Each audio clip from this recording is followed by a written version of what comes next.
Hey guys, so today I'm excited to be able to showcase the J-Korr Saber made here by Saber Core. So first we'll go over the looks of it a little bit here.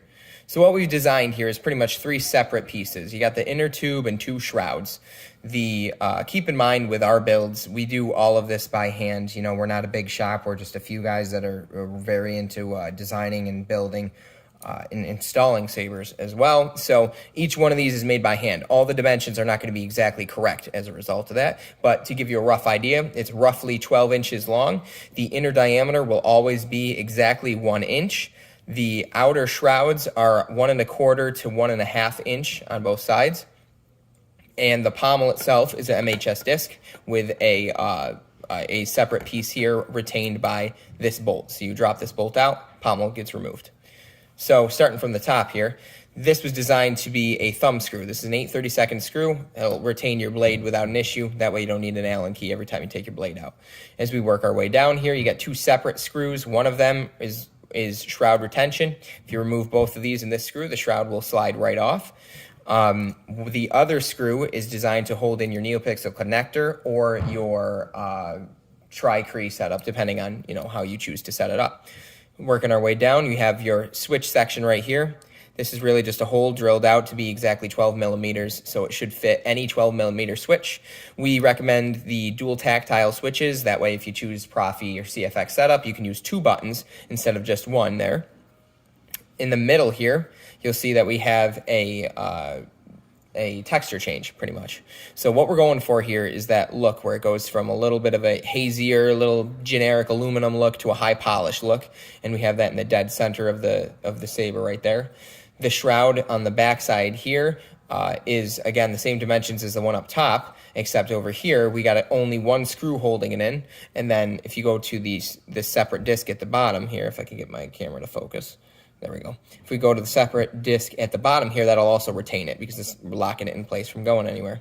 These are just decorative screws. They allow it, to get the complete look that we were going for. And then again, the pommel section and the D-ring right here. So when it comes to installing these, any 1-inch chassis should work without an issue. We've given enough distance between the LED/NeoPixel connection screws to the switch section that you should be able to fit a chassis in there without an issue, without it butting into either two, and still give you enough room for the wiring section of it. We're going to show you an example. This was the prototype that we created originally, so the dimensions are a little off on this one. But if you take a look at this, we just set this up to be a stunt setup. So it's got a latching switch, lights it right up. Much like other brands, the chassis, there's really no chassis on the stunt setup. It's really just a free-floating battery, a switch section, and an LED up top. So you'll see the big differences with this original one here is the switch is on the back. We chose over time to adjust it to the side for 2 reasons. Number 1, for looks, and number 2, so that it doesn't get anywhere near these 2 screws, so you can set it up how you will. We also changed how we paint it and all that stuff as well, so we went for a kind of matte color on the base instead of this gloss because it looks a little bit better to us anyway.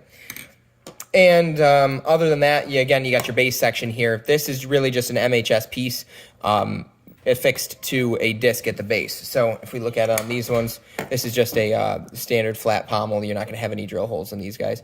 But it's a single piece that once you undo this screw here, you remove the clip, and then the pommel will slide right out. So options for you guys when it comes to installs. Like I said, any 1-inch chassis should fit without an issue.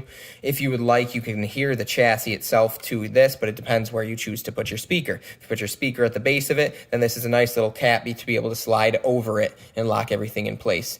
You can use these 2 for chassis retention, or you could use this one for chassis retention. We leave this bolt long for that purpose if you choose to.